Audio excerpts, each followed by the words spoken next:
پڑھے محمد وآل محمد۔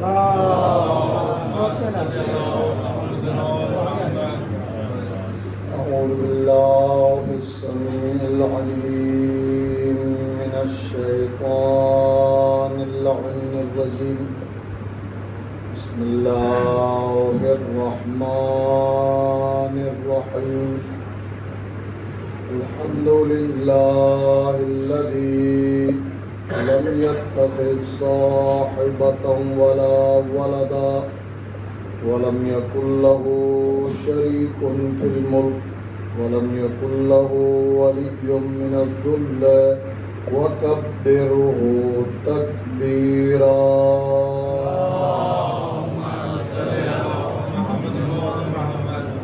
ثم الصلاة والسلام والتحية والإكرام على سيدنا ونبينا وطبيب نفوسنا وشفيع ذنوبنا العبد المؤيد والرسول المسدد والمصطفى الأمجد المحمود الأحمد أبي القاسم محمد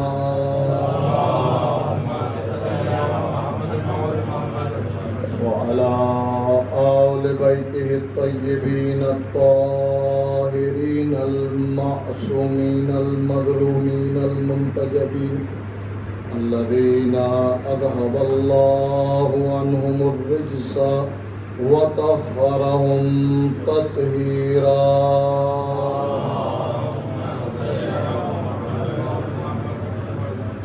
لا سيما على بقية الله في الأرضين وحجته على العالمين، عجل اللهم له الفرج وسهل اللهم له المخرج واجعل لنا من أنصاره وأعوانه، ورحمة الله على محبيهم ولعنة الله على أعدائهم أجمعين، أما بعد، فقد قال الله تبارك وتعالى في قرآن المجيد، بسم الله الرحمن الرحيم، يوم ندعو كل أناس بإمامهم صلوات۔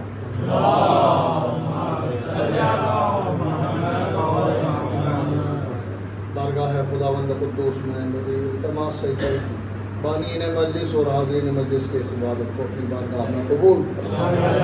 پروردگار اس ذکر پاک کا واسطہ ہمیں دین مبین اسلام پر عمل کرنے کی توفیق عنایت فرمائے، مذہب اسلام کو دن دگنی رات چگنی ترقی عطا فرمائے، دشمنان دین، دشمنان عزاداری، دشمنان ولایت کو نیست و نابود فرمائے۔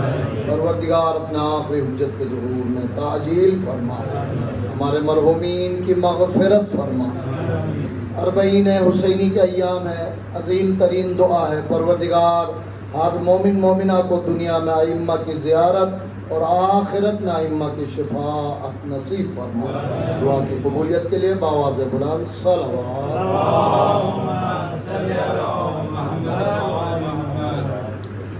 سامعین ذوی الاحترام، عزاداران سید الشہداء، آج کا جو دن گزر گیا 17 صفر، بعض روایات کے مطابق ثامن الائمہ حضرت امام رضا علیہ الصلوۃ والسلام کی شہادت کی تاریخ ہے۔ اگرچہ ہمارے جو مراکز علمی ہیں، حوزہ علمیہ قم، حوزہ علمیہ نجف میں آخر سفر کو منایا جاتا ہے، بالخصوص خود خراسان میں جو امام کا مرکز شریف ہے وہاں پر آخر سفر یعنی 29 سفر کی تاریخ کو ہی شہادت کے طور پر منایا جاتا ہے، لیکن ظاہر کتابوں میں، روایات و احادیث میں 17 سفر کی تاریخ بھی ہے۔ شاید آپ حضرات نے یہ ذکر بھی سنا ہوگا، ایک تاریخ علامہ ذیشان حیدر جوادی صاحب 23 ذیقعات کی تاریخ بھی بیان فرماتے تھے۔ ہم ہر تاریخ کو اس لیے مناتے ہیں کہ حقیقت میں کون سی تاریخ ہے خدا جانے، لیکن اگر آج کی تاریخ شہادت کی تاریخ ہے تو ہم محروم نہ ہو، لہٰذا ہم ہر تاریخ کو مناتے ہیں۔ جیسا کہ شہزادی کونین جیسی شخصیت کا یوم شہادت مخفی رہنا ہو سکتا خدا کی منشا میں ہو، لیکن بجائے اس کے کہ 13 ذیقات ہے کہ 13 جمادی الثانی ہے کہ 3 جمادی الثانی ہے کہ 13 جمادی الاول، اس پر جھگڑنے کے بجائے دونوں تاریخیں منائیں۔ علماء فقہ یہ حکم دیتے ہیں، لہٰذا آج اگر شہادت کی تاریخ ہے تو ہم سب زمانے کے امام حجت خدا کی خدمت میں ان کے جد نامدار کی شہادت پر تعزیت و تسلیت پیش کرتے ہیں، اور انہی ذوات مقدسہ کے صدقے میں دعا کرتے ہیں پروردگار ہماری اس عبادت کو اپنی بارگاہ میں قبول فرمائے۔ عزیزان گرامی، میں نے قرآن مجید کی ایک معروف آیت کی تلاوت کا شرف حاصل کیا۔ پروردگار کا ارشاد ہے، یوم ندعو کل اناس بامامہم، ہم روز قیامت ہر انسان کو اس کے رہبر، اس کے قائد اور اس کے امام کے ساتھ محشور کریں گے۔ ظاہر لفظ امام مؤمنین کرام، عقیدت مند، صاحبان ولایت جب بھی سنتے ہیں ذہنی تبادر ائمہ معصومین کی طرف جاتا ہے، لیکن عربی زبان کے لحاظ سے امام ہر اس شخص کو کہتے ہیں جو آگے بڑھ کر کام کرے۔ مجھ جیسا کوئی طالب علم بھی چند مومنین کو نماز پڑھا، اسے بھی ہم پیش امام کہتے ہیں۔ ہرگز یہ مراد نہیں کہ کوئی امام معصوم ہے۔ کچھ لوگوں کو آج تک یہ سمجھ میں نہیں آیا کہ امام خمینی کو امام کیوں کہا گیا۔ جب امام اعظم ابو حنیفہ کو امام کہا جا سکتا ہے تو امام خمینی کے رہبریت اور قیادت کی وجہ سے عربی لحاظ سے امامت ہے، نہ کہ عصمت کی وجہ سے، مقام و منزلت معصوم ہونے کے لحاظ سے۔ وہ تو ہم اس کو شیعہ نہیں مانتے جو 14 معصومین کے علاوہ اس مقام و عصمت پر کسی اور کو معصوم جانا۔ لہذا لفظ امام ہر آگے بڑھ کر قوم، ملت، افراد، گروہ یا کسی کی رہنمائی کرے اسے عربی میں لفظ امام سے یاد کیا جاتا ہے۔ اسی بنا پر جہاں قرآن مجید میں یہ بشارت دی گئی ہے کہ وَمِنْهُمْ أَئِمَّةٌ يَهْدُونَ بِأَمْرِنَا، کچھ ہم نے ایسے بندے انہی بندوں میں سے چن لیے ہیں کہ جو ہماری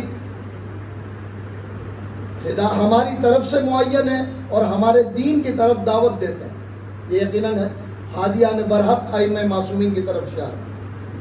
اور اسی قرآن نے اسی لفظ ائمہ سے ایک اور لفظ استعمال کیا ہے، وَمِنْهُمْ أَئِمَّةٌ يَدْعُونَ إِلَى النَّارِ، کچھ ایسے بھی آگے بڑھ کر کام کرنے والے ہیں جو لوگوں کو جہنم کے آگ کی طرف دعوت دیتے ہیں۔ اسے بھی قرآن نے لفظ ائمہ کہا ہے۔ اب میرا خدا سے دعائیہ کلمات کے ساتھ یہ التماس ہے کہ پروردگار تو جسے جس کے ساتھ محشور کرے، میری دعا ہے کہ ہمیں ہمارے امام کے ساتھ محشور فرما۔ صلوات پڑھے محمد وعلی۔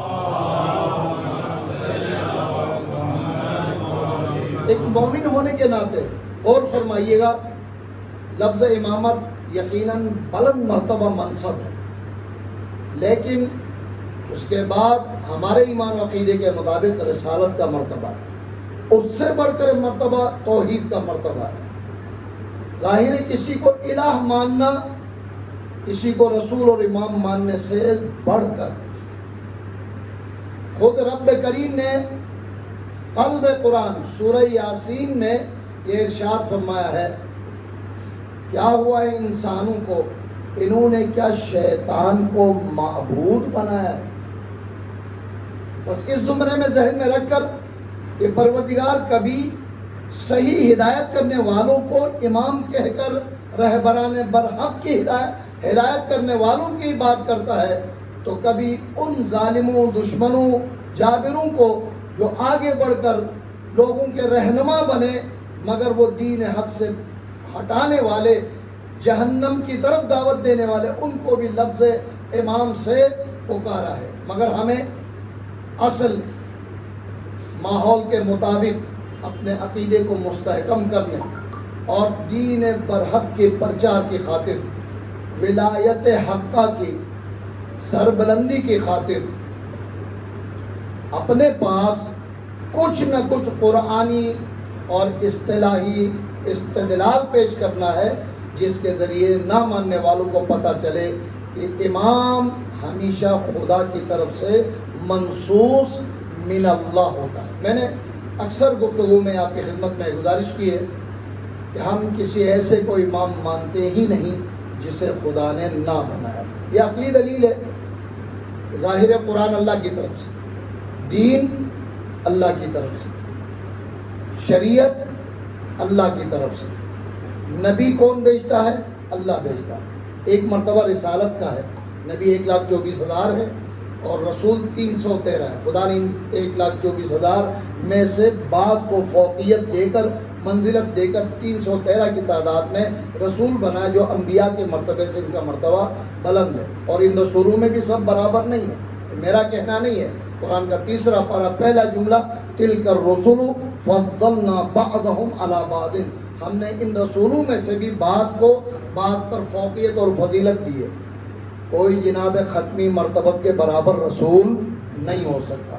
بعد رسالت ختمی آپ حضرت ابراہیم خلیل کے برابر کوئی نبی نہیں. وہ خلیل خدا ہے اور یہ محبوب ہے خدا. صلوات پڑھے محمد.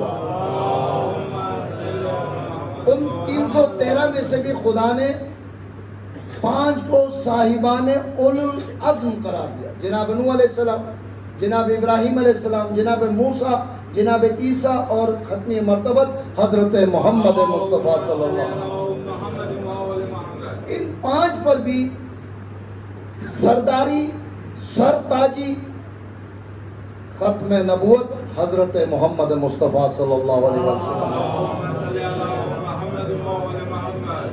یہ تمام مناصب، یہ مرتبے کس کی طرف سے؟ اللہ کی طرف سے. ہمیں 4 کتابوں کے نام ہیں، تورات، زبور، انجیل، قرآن مجید، اور اللہ کی طرف سے. مگر حقیقت یہ ہے کہ 100 سے زیادہ محققین بیان کرتے ہیں 120 صحف سماوی. بعد میں اس سے بھی زیادہ تعداد لکھی ہے. سورہ اعلیٰ کی آخری آیت تلاوت کرتے ہو، فی صحف ابراہیم و موسیٰ. جناب موسیٰ کی توریت بھی ہے، الگ سے چھوٹی چھوٹی کتابیں تختی کی صورت میں پروردگار نے جناب موسیٰ کو دی تھی. آسمانی لوحات ہیں، لوح تختی کو کہتے ہیں. اور دیگر انبیاء کو آسمانی چھوٹی کتابیں دی گئی، ان کو صحف سماوی سے نام یاد کیا جاتا ہے. اور یقیناً سب اللہ کی طرف سے. یہ کیا عقل کے مطابق ہے کہ نبی بھی خدا کی طرف سے، کتاب بھی خدا کی طرف سے، اسلام بھی خدا کی طرف سے، شریعت بھی خدا کی طرف سے. جب امام کی بات آئے تو وہ ہماری طرف سے. لہذا پروردگار عالم نے تنبیہاً فرمایا، یاد رکھو اگر ہمارے بنائے ہوئے نبی کے ساتھ ان کی نبوت اور رسالت کو مانتے ہو زندگی گزار رہے ہو تو نبی نے میرے حکم سے جس امام کا اعلان کیا ہے اسے مانو گے، تمہاری نجات ہوگی. اس لیے کہ ہم روز قیامت ہر انسان کو اس کے امام کے ساتھ محشور کریں گے. لہذا مومنین کرام کے لیے کوئی نئی بات نہیں ہے. نبی کریم نے آخری مرحلے میں غدیر خم میں اعلان کیا، ورنہ تو زندگی کی ابتدا، اعلان نبوت کی ابتدا سے لے کر آخری مرحلے تک ہر مقام پر، جنگ میں، امن میں، گھر میں، سفر میں، جہاں ممکن ہوا، نماز کے خطبے کے دوران، سفر سے واپسی کے دوران، جہاں ممکن ہوا، مولا کائنات امیر المؤمنین علی ابن ابی طالب علیہ السلام امامت اور جانشینی کا اعلان فرمایا. مسلمان جان بوجھ کر جس دعوت کو نظر انداز کرتے ہیں، ہمارے استاد بڑے خوبصورت انداز میں فرمایا کرتے تھے. میں نے کسی ملا سے پوچھا دعوت ذوالعشیرہ کے بارے میں معلوم ہے؟ تو انہوں نے کہا میں دعوت ولیمہ کو تو جانتا ہوں، دعوت ذوالعشیرہ کو نہیں جانتا. مولوی کو دعوت ہمیشہ یاد رہتا ہے، لیکن دعوت ذوالعشیرہ جان بوجھ کر بلا دیا.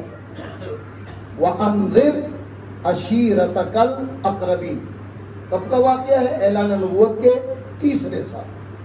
3 سال تک حکم خدا یہ تھا کہ مخفی طریقے سے لوگوں کو دعوت دی جائے. مثلا سمجھانے کے لیے بات عرض کر رہا ہوں، کچھ جاننے والوں، پہچاننے والوں، عزیزوں، رشتہ داروں کو خفیہ طریقے سے بتائے کہ میں اللہ کا نبی ہوں. لیکن 3 سال اعلان ہوا کہ اب دعوت عام دو اور سب کو بتا دو کہ میں اللہ کی طرف سے نبی ہوں. اب میں ان تفصیلات میں آپ کا وقت نہیں لینا چاہتا جو آپ تمام حضرات کے علم میں ہے، لیکن یہ بتانا چاہ رہا ہوں کہ اعلان ولایت، اعلان امامت صرف غدیر خون سے مختص نہیں ہے، وہاں اتمام حجت کے طور پر یہ بتایا کہ آج کے بعد بھی اگر کوئی نہیں مانے گا پھر اس کی نجات نہیں، لیکن اعلان تو بہت پہلے سے ہوا، بلایا سب کو دعوت پر۔ ابو جہل نے سب سے پہلے کہا تھا کہ عبداللہ کے بیٹے نے ہمیں بے وقوف بنایا ہے اور ہم پر جادو کیا۔ پھر وہی دعوت کی بات تھی، وہ بہادر افراد، عربوں میں جنگجو ہونا کوئی کمال کی بات نہیں تھی، وہ ہوتے ہی جنگجو تھے، بدو لوگ، اور لڑنا بڑنا ان کے صبح شام کی بات تھی، چھوٹے چھوٹے کاموں پر 40 سال لڑنے والے لوگ، اور جیسے لڑنے والے ہوتے ہیں پھر کھانا پینا بھی زبردست لڑائی کی طرح سے ہوتی ہے، لہذا پورا جانور چٹ جانے والے، ایک بکری کے ران سے دعوت، 40 بہادر افراد موجود ہیں، سب کا پیٹ بھی بھرا اور دعوت بھی اپنی جگہ پر مستحکم ہے۔ مومن بھی شک میں پڑ جاتا ہے ایسے میں، ابو جہل کا جو جہالت کا باپ اس کا کیا کہنا۔ جب دعوت دی اس کے بعد کچھ کہنا چاہتے تھے، پہلے دن دوسرے دن شیطان کی طرف سے ورغلا کر لوگوں کو بھگا لے گیا، تو تیسرے دن محافظ رسالت حضرت ابو طالب علیہ السلام فرمایا کہ اے میرے بھتیجے جو کہنا ہے آج بیان کرو، کسی کے مجال نہیں کہ آج آپ کی بات سنے بغیر چلا جائے۔ میں اختصار سے بات عرض کر رہا ہوں۔ آج حسن اتفاق یہ ہے کہ شہادت کی تاریخ بھی اور ہفتہ بھی، ویک اینڈ مومنین کو بڑی تلاش ہوتی ہے۔ 3 مجلسیں ہیں، میں نے 8 بجے کا ٹائم دیا تھا، 8 بجے پرسوں کی بات ہے، لہٰذا اب اگلی مجلس کے لیے باعث زحمت نہ بنوں، لہٰذا میں بات اختصار ساز کروں۔ نبی کریم نے جو مشہور جملہ ارشاد فرمایا، میں اللہ کی طرف سے بھیجا ہوا نبی ہوں، جو آج میں اس کار رسالت میں مدد کا وعدہ فرماتا ہے اسے 3 انعام، وہ میرا بھائی، میرا وسیع اور ولی خدا بنے۔ تمام محققین نے، تمام لکھنے والوں نے یہ لکھا ہے کہ بڑے بڑے بہادر افراد تھے، منہ پھٹ افراد تھے کہ فوراً جواب دیتے تھے، جواب نہ دے سکے، ایسے سر جھکا کر بیٹھے تھے جیسے کأنہم علی رؤوسہم الطیور، سروں پر پرندے بیٹھے ہوئے ہیں، اگر ہل جائیں گے تو وہ اڑ جائیں گے، جواب نہ دے سکے۔ جانتے تھے کہ مشکل کام، کوئی 10 سال کا بچہ ہے، بار بار کھڑے ہو رہے ہیں اور فرماتے ہیں انا یا رسول اللہ، انا ناصرک یا رسول اللہ، یا رسول اللہ میں وعدہ کرتا ہوں کہ اس کار رسالت میں آپ کی مدد کروں گا۔ 3 بار مولا کو ایک مرتبہ بٹھا دیا، اور پھر تیسری بار اتمام حجت کے بعد سب کو گواہ بناتے ہوئے، تم میں سے کسی نے جواب نہیں دیا، میرا وعدہ پورا ہے، تم مجھے صادق و امین مانتے ہو، میرے بھائی علی نے گواہی دی ہے اور مدد کا وعدہ فرمایا، یاد رکھو یہی میرا دین اور دنیا میں بھائی بھی ہے، میرا جانشین بھی ہے، اور ولی خدا یعنی علی ولی اللہ۔ صلوات پڑھیں محمد۔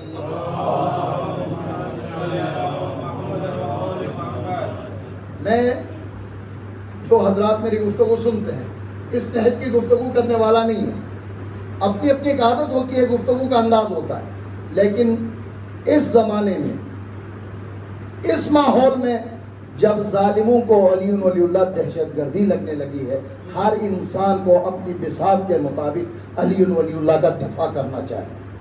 لازم ہے کہ اس سے بڑھ کر علی ولی اللہ کا اعلان ہو۔ فقہی مسائل میں پڑھے بغیر، فقہی مسائل، میرے محترم سامعین، فقہی مسئلہ شریعت بنانا میرا آپ کا کام نہیں ہے، شریعت دینے والا کوئی اور ہے، شریعت پہنچانے والا کوئی اور ہے، شریعت بتانے والا کوئی اور ہے، شریعت کی حفاظت کرنے والا کوئی اور ہے۔ میں اور آپ مکلفین ہیں، جیسے امام نے جس دین کی حفاظت کی ہے، جیسے رسول نے دین پہنچائی ہے، جو دین خدا نے رسول کے ذریعے پہنچایا اس پر عمل کرنا ہماری ذمہ داری ہے۔ لیکن میرا یہ ایمان ہے کہ علی ولی اللہ کے بغیر کوئی دین نہیں ہو سکتا۔ ہاں دین ہے شروع سے، یعنی اسی دن سے جب سے علی ولی اللہ کا انکار کیا گیا، ایک دین سیاسی ہے۔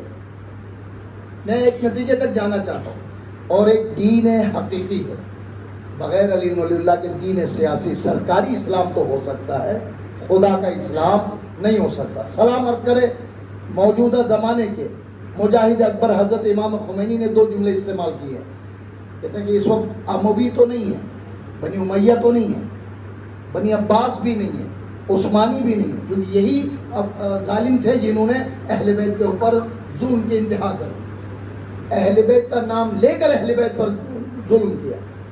لیکن آج جو اسلام رائج ہے وہ اسلام امریکائی ہے. سنا ہوگا آپ نے. ہمیں اسلام نام محمدی پر عمل کرنا ہے، اور یقیناً بغیر علی کے کوئی اسلام محمدی اسلام شمار نہیں ہو سکتا. لوگ اسے مذاق سمجھتے ہیں. میں ذرا ایک عاجزانہ التماس کرنا چاہتا ہوں. ہم پر الزام ہے کہ شیعہ اس لحاظ سے بھی اسلام سے خارج ہے کہ 3 وقت کی نماز پڑھتے ہیں، اگرچہ ہم 3 وقت نہیں پڑھتے ہیں. خود ان کے حدیث صحیح روایات میں اسلام نے، پیغمبر نے اجازت دی ہے کہ آپ ملا کر بھی نمازیں پڑھ سکتے ہیں. اب میں اس بحث میں نہیں جاتا کہ کب جائز کب نہیں جائز نہیں ہے. ایک لحاظ سے ہم ضد پکڑے ہوئے ہیں کہ بھئی ہم نے 3 نمازیں وقت میں پڑھنی ہے اور 3 وقت میں ہی پڑھیں. ایک انہوں نے ضد پکڑی ہے کہ 5 ہی ہونی چاہیے، 3 صحیح نہیں. کاش ذرا سا سنجیدہ مسلمان ہو، شیعوں اور دیگر مذاہب میں، وہ کبھی کبھار 3 اوقات میں نمازیں پڑھیں، ہم کبھی کبھار 5 اوقات میں نمازیں پڑھیں، تو کم از کم ایک نقطہ اختلاف تو ختم ہو سکتا ہے. اگر پہلے نہیں ہو سکتا، اب انہوں نے کہا نا کہ 3 مرتبہ علی ولی اللہ کا اعلان کرتے ہیں، یہ دہشت گردی کرتے ہیں. میری گزارش ہے خدا را 5 ٹائم شروع کریں تاکہ 5 مرتبہ اذان کی آواز آئے اور 2 تھپڑ اور ان کے منہ پہ لگ جائے. صلوات پڑھے محمد. لیکن مجھے پتا ہے کہ 3 وقت میں مومن کو بلانا مشکل ہے، 5 وقت میں بلاؤں گا تو اگلے دن مسجد سے چھٹی ہو جائے گی. صلوات پڑھے محمد وآل محمد. اس کا واحد حل یہی ہے. جتنا دشمن کسی حقیقت کی مخالفت کرتا ہے، اتنے زور و شور سے اس عبادت پہ عمل ہونا چاہیے. بڑی خوشی ہوئی، بہت کم مجالس ہوتی ہیں جس میں زیارت عاشورہ جیسی عبادت سے مجلس کا آغاز ہو. ظالموں نے یہی تو کہا تھا، یہ دہشت گردی ہے، اس کے پڑھنے والے کو جیل میں ڈال دو، اس پر پابندی لگا دو، کتابیں بین کر دی. کہاں سے بین کر دو گے؟ الحمدللہ وہ ختم نہیں ہو سکا. تو یقیناً اس سے بڑھ کر پرچار کرو، اس سے بڑھ کر ولایت کا اظہار کرو، برملا اظہار کرو. مگر ایک شرط ہے، جب کبھی بھی دشمن مخالفت کرے تو پھر تھوڑی سی مستحکم دلیل کے ساتھ بات پیش کرو، برہان کے ساتھ بات پیش کرو، کہ صرف دعویٰ نہ بنے. اور الحمدللہ اس ذکر پاک، اس ذکر حسینی، اس منبر حسینی، اس مجلس حسینی، عزاداری حسینی کا ہم پر عظیم احسان ہے کہ ہمارے بچے بھی کم از کم اپنے عقائد اور ولایت علی ابن ابی طالب کے بارے میں کچھ نہ کچھ جانتے ہیں. صلوات پڑھیں محمد. سب سے پہلی دلیل ہے دعوت ذو العشیرہ. پھر اس کے بعد مدینے میں جنگوں کا سلسلہ شروع ہوا. ہجرت کے بعد شب ہجرت بستر پر سلانا، پھر اس کے بعد جنگوں میں بہت سارے مواقع پر جب بھی جنگ میں مولا کائنات کامیاب ہوتے، کوئی نہ کوئی خطاب رسول اکرم حکم خدا سے جاری فرماتے. مشہور جملہ سب کو یاد ہے، ضربۃ علی یوم الخندق افضل من عبادت الثقلین. علی کی یوم خندق ایک ضربت ثقلین، انسانوں نہیں بلکہ کائنات میں فرشتوں سمیت، جن و انس سمیت جتنی مخلوقات عبادت گزار ہے، ان سب کی عبادتوں سے افضل. عزیزو، میں آج بھی کہیں ذکر کر رہا تھا، اگر بات تکرار ہو جائے تو معذرت چاہوں گا. بعض دفعہ کچھ نادان دوست اپنے شیعہ، مومنین، ولایت والے ان جیسی روایات سے کبھی منفی نتیجہ نکالتے ہیں. ایک آدھ کو میں نے سنا ہے جو کہتے ہیں کہ جب اتنی بڑی عبادت ہے کہ علی کی ایک ضربت تمام عبادتوں سے افضل ہے، تو پھر ہمیں کسی عبادت کے کرنے کی ضرورت نہیں. یہ نادانی ہے. علی کی فضیلت بیان کرنا اور بات ہے، ہمارا اپنا فریضہ ادا کرنا اور بات. اور میں اس بات کے لیے کہ جو میں بات عرض کرنے جا رہا ہوں، صادق آل محمد امام جعفر الصادق علیہ السلام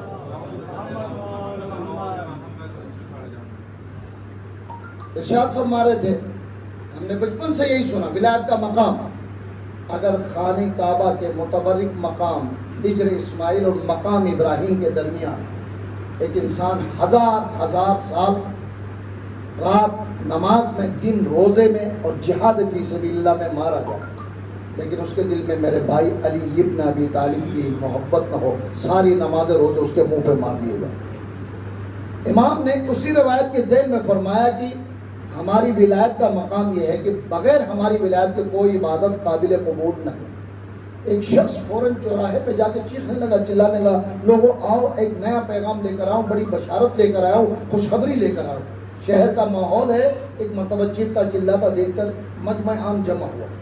اس نے جملے کو کیسے بدل کر پیش کر پوری توجہ کے ساتھ، کہیں ایسا نہ ہو کہ میری زبان کی لکنت کی وجہ سے پھر نتیجہ غلط ہو. امام نے کیا فرمایا؟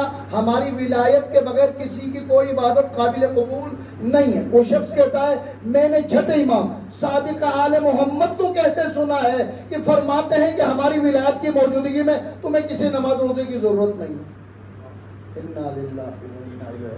اسلام کا تو خدا کی آپ سچے دل سے اس چھوٹے معصوم بچے سے بھی پوچھئے گا، علی دین کو سمجھانے، علی دین کو پر عمل کرانے آئے تھے یا دین سے منحرف کرنے آئے تھے؟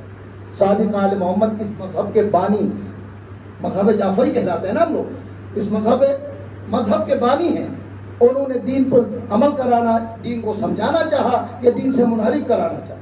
اب ایک بندہ جو مخلص شیعہ ہے، اس کے جملے کو سنا، اس کو تقریر کو سنا، بھاگتا ہوا، روتا ہوا، ماتم کرتا ہوا امام صادق علیہ السلام کی خدمت میں حاضر ہوا. مل کر درود پڑھے محمد مولا. قیامت ہوگی. کیا ہوا؟ کہا آپ نے جو ارشاد فرمایا تھا فلاں شخص نے جملے کو بدل کر یوں کہا. توجہ فرمائیے گا، لوگ سننے کے لیے تیار تو نہیں ہوتے، لیکن جب میں سمجھتا ہوں کہ یہ بات جہاں پہنچانی چاہیے وہاں پھر میں ضرور پہنچایا کروں. ایک مرتبہ امام نے پوچھا کیا ہوا؟ مولا آپ نے فرمایا تھا ہماری ولایت کے بغیر عبادت قبول نہیں. اس شخص نے بے ادبی کی ہے کہ آپ کی ولایت کے ہوتے ہوئے کسی عبادت کی ضرورت نہیں. اب امام ہماری طرح گالی دینے والا تو نہیں ہوتا، وہ جب دل چاہے پان گٹکا کھائے اور 2-4 گالیاں دے دے، ایسا تو نہیں ہوتا. امام نے جلال کے عالم میں کہا خدا اس پر لعنت کرے، خدا کے فرشتوں کی لعنت ہو، اللہ کے نبیوں کی لعنت ہو، مومنین کی لعنت ہو، اور اس پر بھی لعنت ہو جو اس کی بات سن کر اس پر عمل کرے. توجہ فرمائیں. ائمہ معصومین اور ظالم بادشاہوں میں امام رضا کی حکومت کے لیے پیشکش کرنے کی بات کرنا چاہ رہا تھا، بڑی اجازت نہیں دے رہی مجھے، میں مجبور ایک جملے میں پوری گفتگو کو خلاصہ کروں. وہ یہ کہ ظالم بادشاہوں نے اسلام کے نام پر سرکاری اسلام کو نافذ کیا، سیاسی اسلام کو نافذ کیا، جس کی نشانی یہ ہے کہ انہوں نے اپنی کرسی، تاج، تخت اور حکومت اور ظلم کو بچانے کے لیے ہزاروں نہیں لاکھوں مسلمانوں کا قتل عام. یہ سیاسی اسلام کی بات ہے. حقیقی اسلام اور سچے امام کی نشانی یہ ہے کہ دین خدا کی خاطر اپنی اولاد کو بھی قربان کیا، مال کو بھی قربان کیا اور خود بھی قربان. یہ نشانی ہے. یوم ندعو کل اناس بامامہم. پروردگار جس معصوم امام کے دامن سے ہم متمسک ہونے کا دعویٰ کرتے ہیں، تجھ سے انہی کے واسطے دعا کرتے ہیں کہ روز قیامت انہی کے ساتھ ہمارا حشر و نشر ہو. مل کر صلوات پڑھے محمد. یہ جو عزاداری ہے نا، اس کا اسلوب، اس کا طریقہ، اس کا سلیقہ اور ائمہ نے بھی بتایا، لیکن صحیح طریقے سے سامع الائمہ حضرت امام رضا علیہ السلام. کون نہیں جانتا کہ مدینے میں اکثر مشہور اہل بیت کا شاعر دیبل خزائی کو بلایا کرتے تھے. امام کے سامنے شاعر کو بلایا، بڑے محترم ہیں یہ، سچی شاعری کرنے والے، سچی تعریف کرنے والے اور سچی عزاداری کو پیش کرنے والے، بہت محترم. امام نے اپنے طریقے سے بتایا. دیوبل خزائی آیا اور امام کے احترام میں ممبر کو چھوڑ کر ممبر کے سامنے کھڑے ہو کر پڑھنا چاہا۔ امام نے کہا رک، ممبر پر بیٹھ کر پڑھ۔ فرزند رسول یہ بے ادبی نہیں کر سکتا کہ فرزند زہرا فرش پر بیٹھے اور میں ممبر پر، نہیں، ذاکر حسین بن کر تم ممبر پر بیٹھ، میں سامع اور عزادار بن کر فرش اعلیٰ پر بیٹھ۔ کیا طریقہ بتایا۔ 70 اشعار پر مشتمل مرثیہ ہے۔ افاطم لو خلت الحسین مجدلا وقد مات عطشانا بشط فراتی۔ بات کہاں سے شروع کی ہے؟ اے فاطمہ، اچھا فاطمہ کو معلوم ہے سب، لیکن مرثیہ میں ہم بھی یہی کہتے ہیں، اے فاطمہ آپ کربلا میں ہوتی کتنی تکلیف تمہیں ہوتی۔ اشعار کا کچھ انداز اس طرح سے، یقیناً آپ اپنے چہرے پر ہاتھ مارتی جب نہر کے کنارے آپ کے بچوں کو پیاسا ذبح ہوتے تھے۔ عجیب جملہ کہا ہے۔ اذن افاطم لطلمتی خد مجدلا، یقیناً آپ چہرے پر ماتم کرتی جب آپ اپنے بچوں کو آسمان کے ستاروں کی طرح سے زمین کربلا پر بکھری دیکھتی۔ ایسا ہی ہوا تھا نا کہ یہ لکبر کا جنازہ پڑا ہوا، کہیں قاسم کا ٹکڑا کے جسم کے ٹکڑے پڑے ہوئے، کہیں علی اکبر، کہیں عباس، کہیں حسین، کہیں اون و محمد، کہیں اصحاب و انصار حسینی۔ عزیزو، حقیقی امام اور حقیقی دین کی نشانی یہ سب کٹ گئے ہیں۔ ایک مرتبہ میرے مولا تنہا رہ گئے، امام معصوم سید الشہداء کی بات کر رہا ہوں، خدا سے مناجات فرما رہے ہیں، پروردگار ان کان دین محمد لم یستقم الا بقتلی فیا سیوف خزینی، اگر نانا کا دین محمد مصطفیٰ کا دین میرے قتل ہوئے بغیر نہیں بچ سکتا، اے دشمنوں کے تلواروں آؤ حسین کے ٹکڑے ٹکڑے کرو۔ عزادارو، ہم کبھی حسین کو مظلوم اور لاچار کہتے ہیں، نہیں، امام معصوم اس طرح لاچار نہیں ہے، بلکہ اس فرمان سے تو ایک طالب علم کی حیثیت سے مجھے یہ بات سمجھ میں آ رہی ہے کہ خود حسین نے ظالموں کے تلواروں کو اجازت دی ہے کہ دین کی خاطر آؤ میرے ٹکڑے کرو، ورنہ کس کی مجال تھی کہ امام مظلوم کو اس طرح سے مظلوم کرتا۔ دین کی خاطر ائمہ نے قربانی دی۔ بس عزادارو، میرے غریب الغرباء امام رضا علیہ السلام کو جب شہید کر دیا گیا، بات مختصر عرض کرنا چاہتا ہوں، چاہنے والی بہن معصومہ قم بھائی کی تلاش میں ایک مرتبہ خراسان کی طرف چلی، چلتی چلتی جب قم کے مقام تک پہنچی، جب اطلاع ملی کہ بھائی کو شہید کر دیا گیا، میں نے علماء سے سنا ہے 17 دن بیمار رہی اور برداشت نہ کر سکی، دنیا سے رخصت ہو گئی۔ میں ہاتھ جوڑ کر عرض کروں، اے آقا زادی، اے معصومہ قوم، اے شہزادی، یقیناً بہت بڑا ظلم ہوا، آپ کے بھائی کو پردیس میں زہر دغا سے ظالم نے شہید کر دیا، لیکن آپ نے ایک بھائی کی شہادت کو برداشت نہیں کیا۔ میرا سلام زینب کبریٰ شریکۃ الحسین ام المصائب زینب پر، جس کے 18 جوان بھائی قتل کر دیے گئے۔ آج انہی دنوں میں درباروں اور بازاروں میں زینب کبریٰ خود میں ارشاد فرما رہی ہے۔ بس عزاداروں، مجھے حکم ہے کہ ننھی شہزادی کا تھوڑا سا ذکر کروں، لہٰذا میں اشارتاً جو جملے عرض کر کے آپ سے اجازت چاہوں گا۔ اے آقا زادی، اے معصومہ قوم، شہزادی زینب کبریٰ کا کیا کہنا؟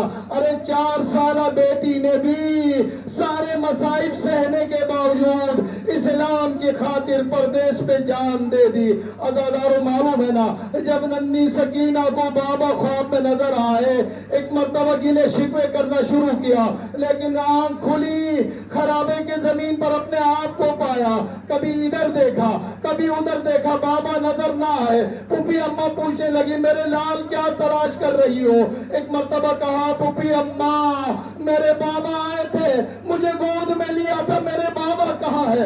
انا للہ و انا الیہ راجعون۔ سمجھ گئے کہ اب سکینہ بابا سے ملحق ہونے والی ہے۔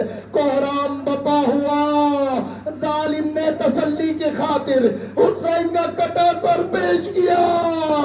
جب دشت طلا میں مولا کا سر آیا، ننھی سکینہ نے رومال ہٹایا، بابا کا کٹا سر دیکھا، سینے سے لگا کر عجب نہیں ہے فرمایا ہو، بابا آپ نے 4 سال تک سینے پہ مجھے سلایا تھا، آج وقت یہ ہے کہ سکینہ کے سینے پر تھوڑی دیر آرام کرو. مٹی پر خود لیٹ گئی, بابا کا سر سینے پہ رکھا, سوکھے ہونٹ پر ہونٹ رکھ کر کہا بابا بابا مجھے تماچے مارے گئے, بابا میرے گوشوارے چھینے گئے, بابا میری چادر چھینی. ایک مرتبہ بابا باغا کی آواز ختم ہونے لگی. زین العابدین امام نے آگے بڑھ کر بابا کا سر اٹھانا چاہا. انا للہ و انا الیہ راجعون. کتنی عاجزی ہے, کتنی پریشانی ہے کہ اس عاجزی میں کس طرح غسل دیا جائے, کفن کیسے دیا جائے. بس آخری بات, ایک ننھی سی قبر بنائی, بہن کی اس معصوم جنازے کو قبر میں اتارا, ننھی سی قبر بنائی. بس چند دن بعد جب آج میں 40 کے دنوں میں رہائی کا واقعہ سنو گے, روایت یہی ہے جب اہل بیت اطہار کو رہائی ملی, رباب خاتون مزار پر آئی, شام والوں کو بلایا. اے شام والوں, اس بچی کو مدینے جانے کی بڑی تمنا تھی, یہ تنہائی سے بہت ڈرتی تھی, ہم تو جا رہے ہیں شام والوں, جب بھی شام ہو جائے آقا اس مزار پر چراغ روشن کرنا, اسے تنہا نہ چھوڑنا. ہائے سکینہ اب بھی پیاسی ہے اور آج بھی قید خانے.